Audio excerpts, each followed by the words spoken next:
প্রতিটা ম্যাচ, প্রতিটা মুহূর্ত, জয়ের উল্লাস, হারের নীরবতা, মাঠের খেলা, টেবিলের খেলা, আবেগ, অ্যাকশন আর বিশ্লেষণ। খেলা যেমন, খবরটাও ঠিক তেমন গরমাগরম। ওয়েলকাম টু স্টার প্লে, সাথে আছি আমি ডায়না জারিন। ঢাকা টেস্ট হেরে 2 ম্যাচ সিরিজের শেষ টেস্ট খেলতে সিলেটে পৌঁছেছে পাকিস্তান ক্রিকেট দল। আজ সকাল 9টায় শাহজালাল আন্তর্জাতিক বিমানবন্দর থেকে রওনা দেয় বাবর রিজওয়ানরা। আগামী 16ই মে দ্বিতীয় টেস্টের মুখোমুখি হবে বাংলাদেশ পাকিস্তান। সিরিজের সমতায় ফেরাতে এই ম্যাচে জয়ের বিকল্প নেই শান মাসুদদের সামনে। অন্যদিকে ড্র করলেই প্রথমবারের মতো ঘরের মাঠে পাকিস্তানের বিপক্ষে সিরিজ জয়ের উৎসবে মাতবে বাংলাদেশ। টেস্টে যোগ দিতে আজ রাত 9টায় সিলেটের উদ্দেশ্যে রওনা দেবে নাজমুল শান্তরা। বাংলাদেশ পাকিস্তান টেস্ট সিরিজ নিয়ে আলোচনা করার জন্য নিউজ রুম থেকে এই মুহূর্তে যোগ দিচ্ছেন সহকর্মী মামুনুর রশিদ। মামুন, আপনি প্রথম টেস্ট মাঠে থেকে কভার করেছেন এবং ঘরের মাঠে প্রথমবার টেস্ট ম্যাচে পাকিস্তানকে হারিয়ে ইতিহাস গড়েছে বাংলাদেশ। এখন সিরিজ জেতার পালা। ঢাকার মতো সিলেটেও কি আসলে পাকিস্তানকে হারাতে পারবে বাংলাদেশ, কি মনে হচ্ছে?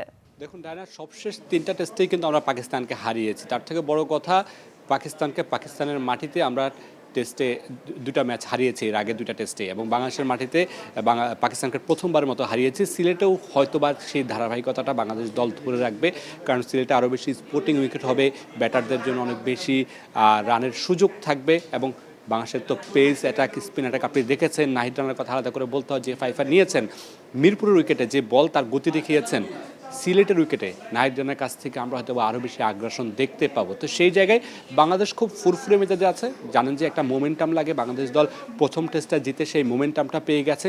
দ্বিতীয় টেস্টে বাংলাদেশ ফেভারিট হিসেবেই মাঠে নামবে এবং জয়ের জন্যই খেলবে। তবে আবহাওয়ার একটা বিষয় রয়েছে, যে বৃষ্টির একটা সম্ভাবনা আছে সিলেটে। আপনি জানেন যে এমনিতেই সিলেট বৃষ্টিপ্রবণ এলাকা। সেই জায়গায় মিরপুরও আমরা দেখেছি যে ঢাকা টেস্টে 2 দিন বৃষ্টির কারণে অনেকগুলো ওভার কাটা গেছে। সিলেটেও সেই সম্ভাবনাটা রয়েছে ডায়না। তবে আরেকটা ইনফরমেশন একটু দিতে চাই আপনার মাধ্যমে দর্শকদেরকে। কিছুক্ষণ আগেই বিসিবির যেই নির্বাচন নিয়ে আলোচনা হচ্ছে, বিসিবি ইলেকশন নিয়ে আলোচনা হচ্ছে, সেই ইলেকশনের জন্য 3 সদস্যের একটা কমিটি গঠন করা হয়েছে। সেই কমিটিতে কারা কারা আছেন সেটা একটু আমি জানিয়ে দিতে চাই।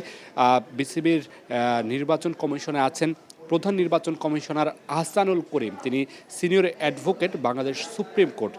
এছাড়াও আছেন সদস্য, এই কমিটিতে সদস্য হিসেবে আছেন মোহাম্মদ ইসরাইল হাওলাদার, তিনি police commissioner Gazipur metropolitan police. এবং আরও একজন সদস্য আছেন, তিনি এবিএম এহসানুল মামুন, উপসচিব ও পরিচালক, জাতীয় ক্রীড়া পরিষদ পরিকল্পনা উন্নয়ন বিভাগে আছেন। তার মানে বিসিবির নির্বাচনের যে ডামাডোল, যেটা আমরা বলছি বারবার, যে তামিম ইকবালের অ্যাডহক কমিটি 3 মাসের মধ্যে করতে চায়, সেটির ডামাডোল কিন্তু আগে থেকেই শুরু হয়ে গেছে। এবং আজকে কিন্তু সেই অফিসিয়ালি যাত্রাটা শুরু করে দিল ইলেকশন কমিশন। এবার ধাপে ধাপে যে প্রক্রিয়াগুলো আছে নির্বাচনের, সেই প্রক্রিয়াগুলো সাজাবেন এবং একটা নির্দিষ্ট ডেটের মধ্যে নির্বাচন শেষ করার যে কাজটা, সেটা এই ইলেকশন কমিশন করার চেষ্টা করবেন। ডায়না। মামুন, ধন্যবাদ আপনাকে। বাংলাদেশ ফুটবল ফেডারেশন গত 2 দিন ধরে 6 জন শর্টলিস্টেড কোচের সঙ্গে বেতন ও সুযোগ সুবিধা নিয়ে আলোচনা করছে। তবে মঙ্গলবার হঠাৎ করে জার্মান কোচ ব্রেন্ট স্টর্কের সাক্ষাৎকার নেওয়ায় চমক তৈরি হয়েছে। শর্টলিস্টে থাকা কোচদের মধ্যে ক্রিস কোলম্যান ছাড়া বড় মাপের নাম খুব বেশি নেই। তুলনায় স্টর্ক অনেক বেশি অভিজ্ঞ ও সফল কোচ। তিনি 2016 সালে হাঙ্গেরিকে ইউরো কাপের নকআউট পর্বে উঠিয়েছিলেন। ইউরোপ ও এশিয়ায় কাজের অভিজ্ঞতাও রয়েছে তার। তাবিত আউয়াল 15 মের মধ্যে নতুন কোচের নাম ঘোষণার সময়সীমা ঠিক করেছেন। আজ জাতীয় দল কমিটির আরও একটি সভা হওয়ার কথা রয়েছে। শর্টলিস্ট আরও ছোট করা হবে নাকি সরাসরি কোচ চূড়ান্ত করা হবে, সেটি এখন দেখার বিষয়। ফিফা বিশ্বকাপ মানে বাংলাদেশের মানুষের কাছে উৎসবের উপলক্ষ। টিএসসির বিশ্বকাপ উন্মাদনা তো খোদ স্বীকৃতি পেয়েছিল ফিফার ফেসবুক পোস্টেও। তবে 2026-এর বিশ্বকাপ নিয়ে অনিশ্চয়তায় পুরো দেশ। এখন পর্যন্ত বিশ্বকাপ সম্প্রচার সত্ত্ব চুক্তি নিয়ে চলছে জটিলতা। কি হবে? দেশের মানুষ কি এবারের বিশ্বকাপ দেখতে পারবে? পুরো ঘটনার বিস্তারিত প্রতিবেদনে। 11 জুন দ্য গ্রেটেস্ট শো অন আর্থের 23তম আসর। আমেরিকা, কানাডা আর মেক্সিকোতে পর্দা উঠবে 2026 বিশ্বকাপের। প্রথমবারের মতো 48 দলের মোট 104টা ম্যাচ। কিন্তু সেই ম্যাচগুলো বাংলাদেশের দর্শকরা দেখবে কিভাবে, সেটিই এখন সবচেয়ে বড় প্রশ্ন। রাষ্ট্রীয় সম্প্রচার মাধ্যম বিটিভি এখনও বিশ্বকাপের সম্প্রচার স্বত্ব কিনতে পারেনি। বেসরকারি টেলিভিশন কিংবা ওটিটি প্ল্যাটফর্মগুলোর কেউও এখন পর্যন্ত স্বত্ব নেয়নি। ফলে বাংলাদেশের কোটি ফুটবল প্রেমীর সামনে তৈরি হয়েছে এক ধরনের অনিশ্চয়তা। ফিফার এবারের নিয়ম অনুযায়ী অনুমোদনপ্রাপ্ত দেশের বাইরে বিদেশি কোনো চ্যানেল বিশ্বকাপ সম্প্রচার করতে পারবে না। বাংলাদেশের সম্প্রচার স্বত্ব পেয়েছে সিঙ্গাপুর ভিত্তিক প্রতিষ্ঠান স্প্রিংবক। তাদের কাছ থেকেই স্বত্ব কিনতে হবে বাংলাদেশের টিভি বা ডিজিটাল প্ল্যাটফর্মগুলোকে। বিটিভির দাবি, স্বত্ব বাবদ তাদের কাছ থেকে চাওয়া হয়েছে প্রায় 151 কোটি টাকা করসহ, যা দাঁড়াবে প্রায় 200 কোটিতে। এর অর্ধেক পরিশোধ করতে হবে বিশ্বকাপ শুরুর আগেই। অথচ 2018 সালে বিটিভি প্রায় বিনা খরচেই বিশ্বকাপ দেখিয়েছিল। 2022 সালে বিশেষ বাজেটে খরচ হয়েছিল প্রায় 98 কোটি টাকা। বিটিভি ফিফার কাছে বিনামূল্যে সম্প্রচারের সুযোগ চেয়ে এ পর্যন্ত 2 বার ইমেইলও করেছে, কিন্তু এখন পর্যন্ত কোনো উত্তর দেয়নি ফিফা। এদিকে বেসরকারি প্রতিষ্ঠানগুলোরও আগ্রহ কম। এবারের অধিকাংশ ম্যাচ গভীর রাতে কিংবা ভোরে হবার কারণে দর্শক কম হওয়ার আশঙ্কা আছে, তাই ঝুঁকি নিতে চাইছে না তারা। বাংলাদেশের মতো একই সংকটে আছে ভারত আর চীনও।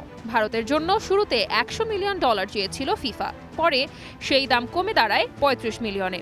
তবুও জিও স্টারের সর্বোচ্চ প্রস্তাব মাত্র 20 মিলিয়ন, কারণ ওই একই ম্যাচ টাইমিং। অন্যদিকে চীনের পরিস্থিতি আরও জটিল। 2022 বিশ্বকাপে টিভি দর্শকের প্রায় 18%ই ছিল চীন থেকে।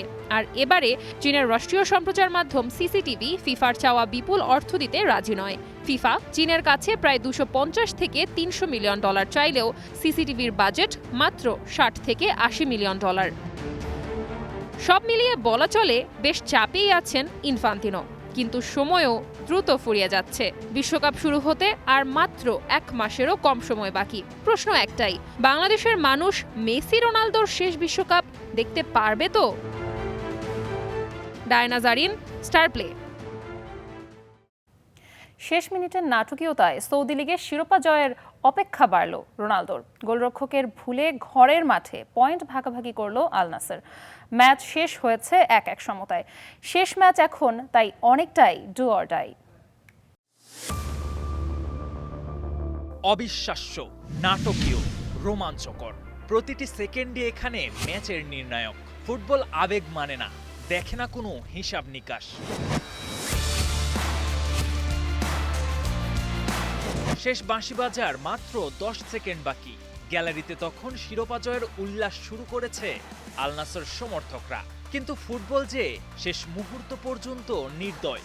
একটা থ্রো ইন আর গোলকিপারের ছোট্ট ভুল বদলে দিল ম্যাচের সমীকরণ। থমকে গেল গ্যালারি, বেড়ে গেল রোনালদোর অপেক্ষা, ফুটে উঠল আক্ষেপ আর হতাশামাখা মুখ।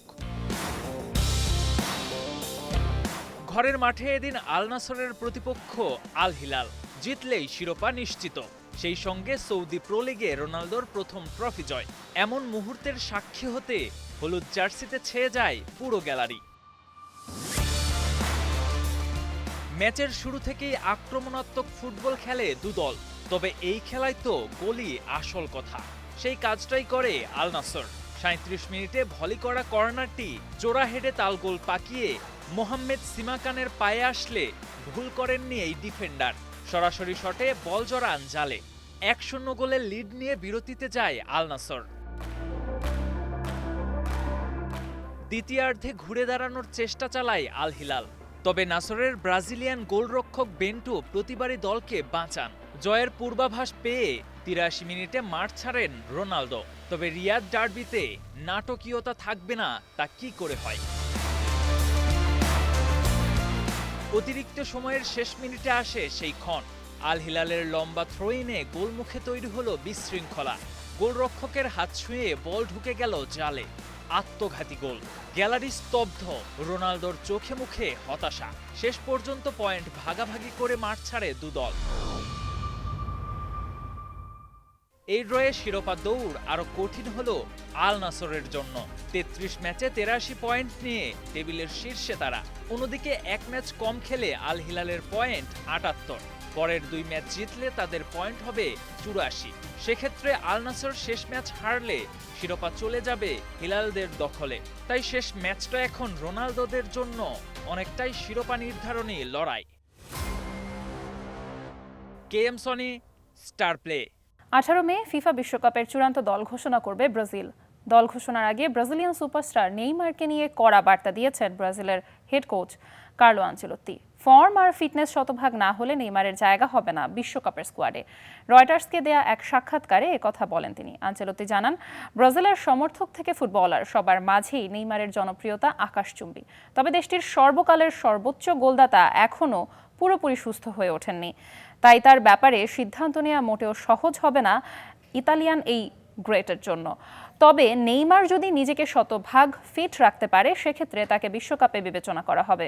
এদিকে সোমবার ফিফার কাছে জমা দেয়া ব্রাজিলের ৫৫ জনের প্রাথমিক স্কোয়াডে নেইমারের নাম আছে বলেও নিশ্চিত করেছে দেশটির সংবাদ মাধ্যমগুলো।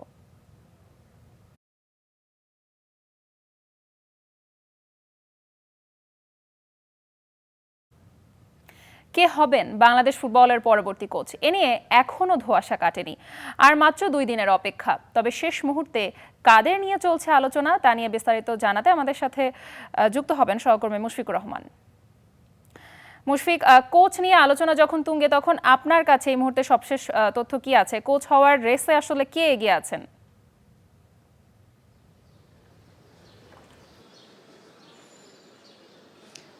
ডায়না, আসলে এই বাংলাদেশের ফুটবলে এই মুহূর্তে সবচাইতে গুরুত্বপূর্ণ ইস্যু হচ্ছে কোচ নিয়োগ।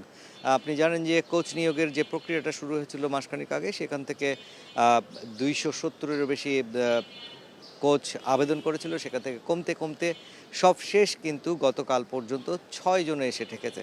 এবং সেই ৬ জনের মধ্য থেকে হঠাৎ করে কাল বিকেলে একজনকে, ৬ জনের বাইরে থাকা একজনের সাথেও কথা বলেছেন বাফুফে কর্তারা, যারা আসলে এই কাজটির সাথে সম্পৃক্ত ন্যাশনাল টিমস কমিটির সদস্যরা।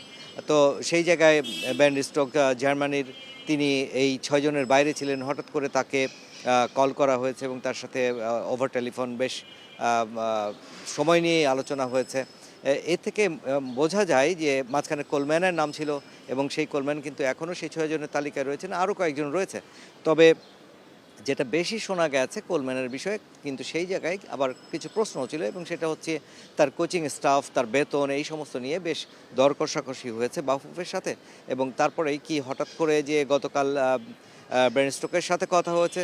ব্যান্ড স্টোক যিনি এই ৬ জনের বাইরে ছিলেন, তা থেকে ধারণা করা যায় বা আমাদের যে সূত্র রয়েছে তারা বলছেন যে আসলে নতুন করে আরেকটু ভাবনার মধ্যে পড়েছে বাফুফে। নতুন করে একটা আসলে মধুর জটিলতাই বলতে চাই আমি, যে মধুর জটিলতায় পড়েছেন বাফুফে কর্তারা। কারণ এত ভালো ভালো কোচরা আবেদন করেছেন বাংলাদেশ জাতীয় দলের কোচ হবার জন্য, তাদের কাকে বাদ দিয়ে কাকে নেবে এমনটি যখন অবস্থা, ঠিক সেই সময় কিন্তু আবার কোচদের বেতন স্ট্রাকচারটাও একটা বড় সমস্যা হয়ে দাঁড়িয়েছে। যদিও বাংলাদেশ ফুটবল ফেডারেশন বলছে যে তারা বেতন নিয়ে ভাবছে না। হাভিয়ার কাবরেরাকে যে বেতন দেওয়া হয়েছে বিগত সময়ে, তার থেকে কিছু বেশি বেতন দিতে চেয়েছেন কোলম্যানকে, কিন্তু কোলম্যান সম্ভবত সেটাতে রাজি নয় বা এখনও সে বিষয়টা প্রক্রিয়াধীন রয়েছে। এরই মাঝে আবার নতুন করে আরেকজন জার্মানের সাথে কথা বলা, সব কিছু মিলিয়ে এখনও কিন্তু পরিষ্কার হয়ে ওঠেনি যে বাংলাদেশের জাতীয় ফুটবল দলের নতুন কোচ কে হতে যাচ্ছেন। তবে বাফুফে সভাপতি তাবিদ আওয়াল গতদিন জানিয়েছেন যে ১৫ তারিখ অর্থাৎ শুক্রবারের মধ্যেই এই বিষয়টার সুরাহা হবে এবং সেই জায়গায় নতুন কোচের নাম ঘোষণা করা হবে এবং নতুন কোচ আসবে। আপনি জানেন যে আগামী মাসের ৫ তারিখে সান মারিনোতে বাংলাদেশের একটি প্রীতি ম্যাচ রয়েছে ফিফা উইন্ডোতে, এবং এই প্রীতি ম্যাচটা কিন্তু বাংলাদেশের জন্য অত্যন্ত গুরুত্বপূর্ণ।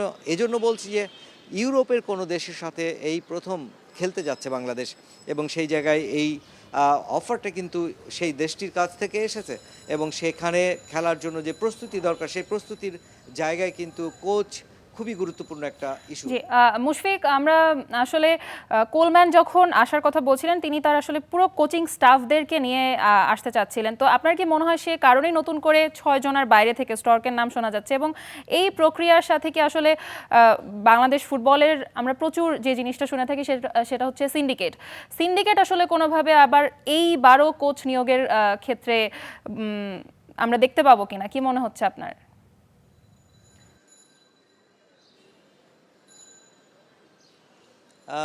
ডায়না, আসলে যে কথা বলছিলেন যে আপনি কোচিং স্টাফ ধরে নিন, আপনি যদি আপনার একটি স্কুলের জন্য শিক্ষক নিয়োগ দেন, তাহলে আপনি যাকে হেডমাস্টার করবেন তিনি তো চাইবেন তার সহকারী শিক্ষকরা তার মতের হোক, তার পথের হোক, তার ভাবনার মতো যিনি ভাবেন তারাই হোক।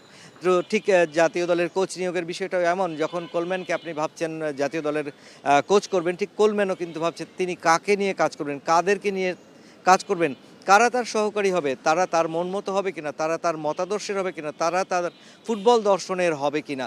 যদি সেটা না হয় তবে কোলম্যান যত বড় কোচই হোক না কেন, তার যে ফিলোসফি, তার যে ফুটবল দর্শন, সেটা কিন্তু তিনি অ্যাপ্লাই করতে পারবেন না। সেই জন্য প্রত্যেক বড় কোচই চান তার নিজের যে মতাদর্শের কোচিং স্টাফ তাদের নিয়ে কাজ করতে হবে। কিন্তু সেই জায়গায় যেটা আমরা জানতে পেরেছি, আসলে কোলম্যান চাইছেন তার কোচিং স্টাফ নিতে, কিন্তু সেই জায়গায় আবার টাকার অঙ্কটা একটা বড় বিষয় হয়ে দাঁড়াচ্ছে এখানে। এবং কোচিং স্টাফ ফুলটা যখন নেওয়া হচ্ছে কোলম্যানকে সহ, তখন যে অঙ্ক দাঁড়াচ্ছে সেই অঙ্কটা প্রোভাইড করা বাফুফের জন্য নিঃসন্দেহে অনেক বেশি বোঝা হয়ে দাঁড়াতে পারে। এবং সে কারণেই হয়তো ফুটবল ফেডারেশন তাকে বাদ দিয়ে নতুন করে জার্মানকে ডাকা হচ্ছে, তার সাথে কথা বলা হচ্ছে। এই জার্মান কোচ যদি হয়তো কোচিং স্টাফ ছাড়া যদি উনি আসতে চান, পরে বাফুফে তাকে ঠিক করে দিল, তার সাথে আলোচনা করে ঠিক করে দিল কাদেরকে নেওয়া যেতে পারে, কাদের নিয়ে তার টিমটা তিনি করতে পারেন, সেটা হতে পারে। এটাও কিন্তু অস্বাভাবিক কিছু নয়, ডায়না। মুশফিক, আপনাকে ধন্যবাদ। আর 2 দিনের অপেক্ষা, দেখা যাক কে হয় বাংলাদেশ দলের পরবর্তী কোচ। ঐতিহাসিক ঢাকা টেস্ট জয়ে মিরপুরের শেরি বাংলায় আনন্দমুখর পরিবেশ। পিসিবি বস তামিমও যেন ফিরে গেলেন পুরনো দিনে। জয়ের পর মাঠে এসেছিলেন, ক্রিকেটারদের নিয়ে আড্ডা জমিয়েছেন। তবে ক্যাপ্টেন শান্ত জানালেন নাহিদ রানার বিধ্বংসী গতিতে ইতিহাস টাইগারদের। রেদওয়ান শাওনের রিপোর্ট।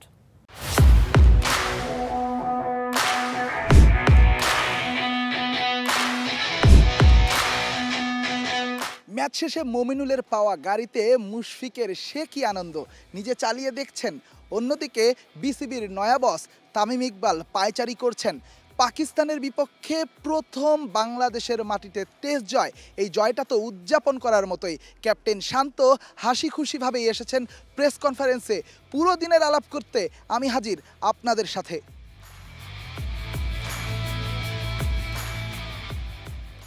হোম অফ ক্রিকেটে পাকিস্তানের সাথে বড় জয়, 7 উইকেট পেয়েছে দলের পেসাররা, সেখানেই নায়ক নাহিদ রানা। নাহিদ রানাকে বাউন্সার মারবেন তো বাউন্সার তো খেতেই হবে, ক্যাপ্টেন শান্তর সাফ জবাব। ওরাও জানে যে আসলে রানাকে বাউন্সার মারলে আবার বাউন্সার খাইতে হবে, সো আমি হইলে রানাকে বাউন্সার মারতাম না, কারণ আমার ওই শখ নাই অত জোরে বাউন্সার খেলার। বাট হ্যাঁ, অবশ্যই ভালো লাগে। এখন আমরা ওই কি বলবো, বাংলা ভাষায় যদি বলি যে জবাবটা দিতে পারি, তো এটা একটা ভালো দিক। আমাদের ওই রকম বোলিং স্ট্রেংথ এখন আছে, সো এই জিনিসগুলো ভালো, টিম গ্রো করার জন্য ইম্পর্টেন্ট।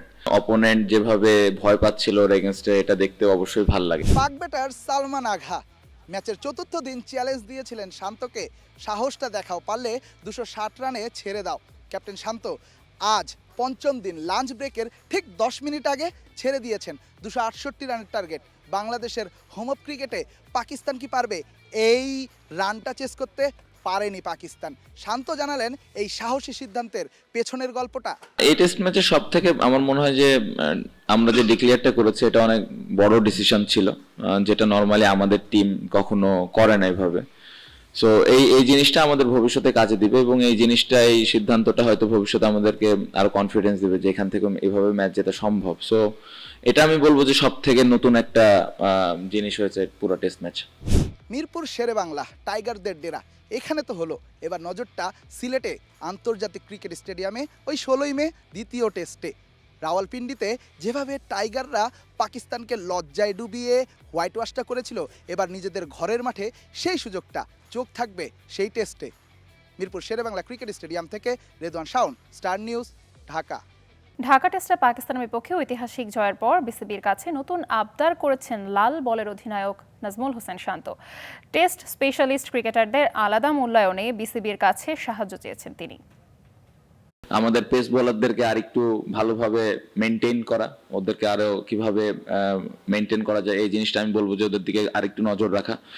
এবং আমার মনে হয় যে যারা পুরা টেস্ট টিমটা আছে বা টেস্ট শুধু খেলে, তাদেরকে আরো একটু কিভাবে অপরচুনিটিস দেওয়া যায়, আর একটু কিভাবে ইম্পর্টেন্স দেওয়া যায়, যে তারাও আসলে এই টিমটার অনেক বড় একটা জায়গা জুড়ে আছে। নর্মালি আমরা ওয়ানডে টি20 নিয়ে অনেক কথা বলি, অনেক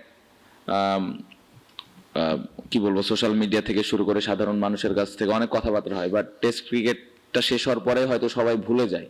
সো এই জায়গাটা থেকে আমি বলবো যে আপনাদের কাছ থেকে এবং ক্রিকেট বোর্ডের অনেক রেসপন্সিবিলিটিস আছে যে তাদেরকে আর একটু বেশি ইম্পর্টেন্স দেওয়া।